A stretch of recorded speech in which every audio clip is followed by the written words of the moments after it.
The opening words of Sefer Devarim are Eile HaDevarim Asher Diber Moshe El Kol Yisrael Be'ever HaYarden, that the words that follow were spoken Be'ever HaYarden, on the west side of the River Jordan. And the passuk goes on to present 6 identifiers, beginning with Bamidbar, ending with V'di Zahav.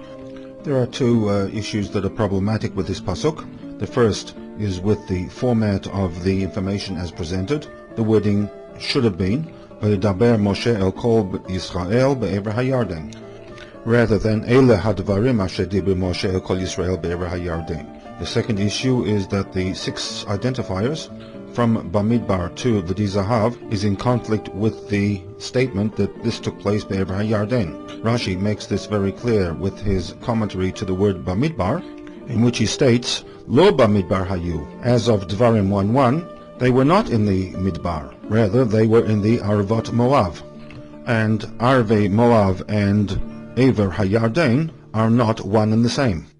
On account of these 2 difficulties, Rashi's opening commentary to Devarim 1:1 is Lefi shehein divrei tochachot, that the thrust of Devarim 1:1 are divrei tochachot, words of rebuke. Moshe is telling off Bnei Yisrael and mentioning a number of places in which they angered HaKadosh Baruch Hu.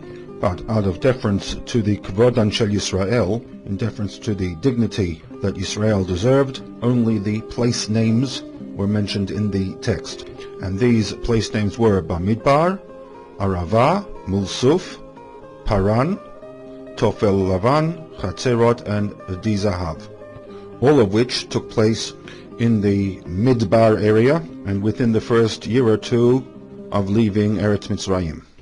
The list itself is quite interesting. Bamidbar refers to the issue of starvation, which led to the man. Arava is the Baal Peor incident, located in Bamidbar 25. Mulsuf, as its name implies, the concern that Bnei Israel had when they felt they were trapped. Ahead of them was the water, behind them were the Egyptian armies.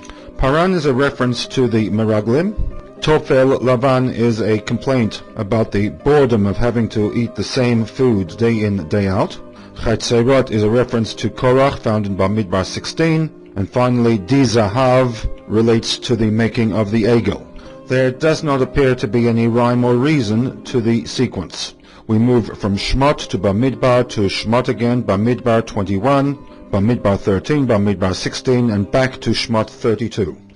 In so far as the Sikha is concerned, it should be noted that of the 7 references, 5 are actual identifiable locations. Tofel Lavan and Di Zahav are not referenced anywhere in the Chumash. This observation will provide us with a background to the focus of the Sikha, the link between Di Zahav and the Egel.